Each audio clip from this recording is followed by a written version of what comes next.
Syufa Hizbullah Meranggen didirikan pada 7 Juli 1979 yang bertepatan dengan 11 Syaban 1399 Hijriah oleh Kiai Haji Abdullah Fadil Ali Siraj Allahuyyarham. Bersama istrinya Hajiah Sadiah binti Junaid Allahuyyarham dan dibantu oleh putranya Kiai Haji Yahsyallah Mansur yang kini menjadi pembina utama Syufa Hizbullah Meranggen.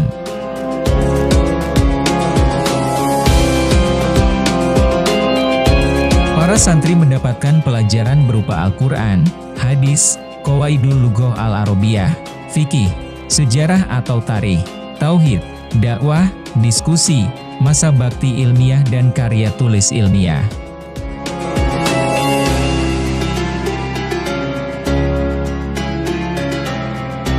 Pondok pesantren yang memiliki visi mencetak generasi khairul ummah penegak khilafah, berbasis Al-Quran dan As-Sunnah ini, juga menekankan dari masa pendidikan selama 6 tahun di pesantren, dapat menguasai pemahaman Al-Quran Sunnah sebagai dasar rujukan penguasaan agama Islam dengan kompetensi bahasa Arab untuk menyiapkan Thaifah Yatafaqahu Fiddin, yakni kelompok yang memahami agama.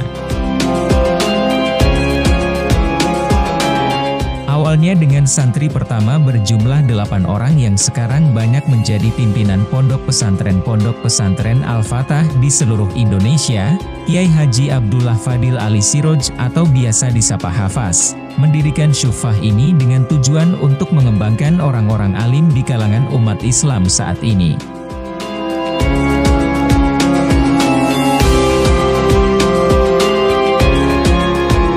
Syufa Hizbullah Meranggen sempat vakum saat Hafaz terbaring sakit cukup lama, sampai beliau wafat pada tahun 2013 silam.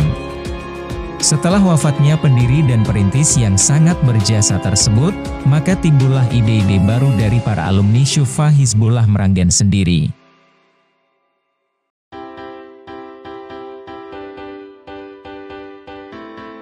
Alumni Syufa Hizbullah Meranggen saat ini banyak menjadi pionir penggerak tarbiyah atau pendidikan dan dakwah di berbagai wilayah di Indonesia, di tengah-tengah umat Islam pada umumnya. Para alumni lainnya ada yang melanjutkan pendidikan ke jenjang lebih tinggi secara formal di Indonesia serta universitas di luar negeri seperti di Sudan, Gaza, Malaysia, dan Yaman.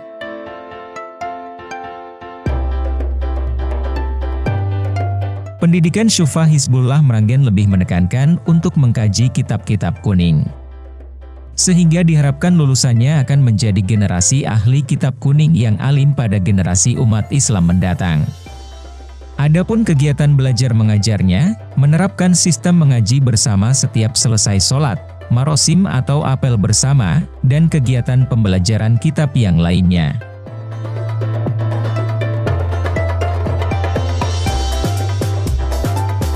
Para santri yang menuntut ilmu di pondok pesantren ini berasal dari beberapa daerah di Indonesia, seperti dari Semarang, Demak, Cilacap hingga Bogor dan Kalimantan. Tidak kalah penting pimpinan Ponpes Syufa Hizbullah Meranggen selalu menekankan kepada para santrinya, ucapan pendiri Ponpes tersebut Ustadz Hafaz, jika kita memegang Al-Quran, insya Allah akan mudahkan setiap urusan kita.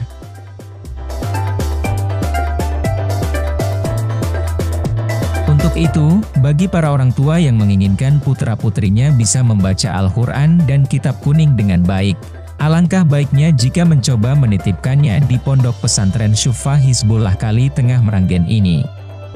Insya Allah berhasil. Assalamualaikum warahmatullahi wabarakatuh. Innal hamdalillah nahmaduhu wa nasta'inuhu wa nastaghfiruh wa na'udzu billahi min syururi anfusina wa sayyiati a'malina. May yahdihillahu fala mudhillalah wa may yudlil fala hadiyalah. Asyhadu an la ilaha illallah wahdahu la syarikalah wa asyhadu anna Muhammadan abduhu wa rasuluh. Masya Allah kan wa ma lam yasha' lam yakun.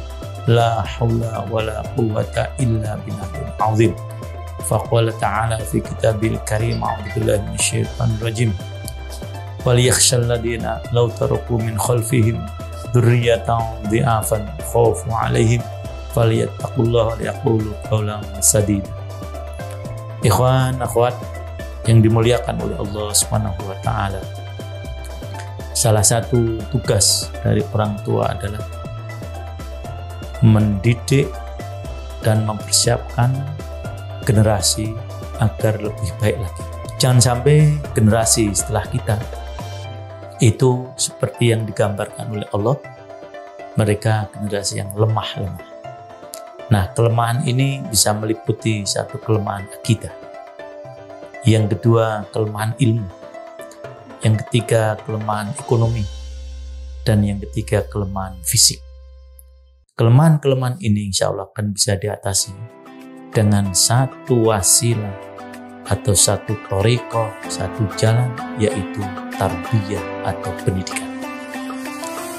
Karena begitu pentingnya pendidikan untuk mempersiapkan generasi agar tidak menjadi generasi yang lemah, maka sejak awal perkembangan Islam, Rasulullah SAW telah melaksanakan tarbiyah atau pendidikan. Ketika beliau masih di Mekah, maka beliau menjadikan rumah Arqam bin Arqam sebagai tempat pendidikan para sahabat. Arqam bin Arqam ini menjadi terkenal dengan masuk Islamnya Umar bin Khattab. Kemudian setelah beliau pindah ke Madinah, yang beliau lakukan setelah membangun masjid adalah mendirikan tempat pendidikan yang namanya As-Sufa. Nah, dari Sufa inilah kemudian muncul generasi-generasi yang terhindar dari kelemahan. Alhamdulillah, alumni Sufa itu mereka dapat menjadi generasi yang kuat secara ilmu, secara akidah, secara fisik, dan secara ekonomi. Mudah-mudahan Sufa di mana saja berada yang sedang kita upayakan untuk dapat berjalan dengan maksimal, ini benar-benar dapat mencapai tujuan seperti yang kita inginkan. Kita akan mencetak dari Sufa ini generasi-generasi yang kuat secara akidah, generasi yang kuat secara ilmiah, kuat secara iktisadiyah, ekonomi, dan kuat secara fisik. Mudah-mudahan Allah beri langkah kita semuanya. Allah Subhanahu wa taala akan selalu membimbing pada orang-orang yang mau bersungguh-sungguh di jalannya. Dan inilah janji Allah Subhanahu wa taala, walladzina jahadu fina lanahdiyannahum subulana. Siapa yang sungguh-sungguh di jalan kami, maka akan kami tunjukkan jalan kami. Mudah-mudahan Sufa dapat berhasil seperti yang kita inginkan, berhasil dalam ridho Allah Subhanahu wa taala. Kurang lebih maaf, jazakallahu khairan perhatiannya. Assalamualaikum warahmatullahi wabarakatuh.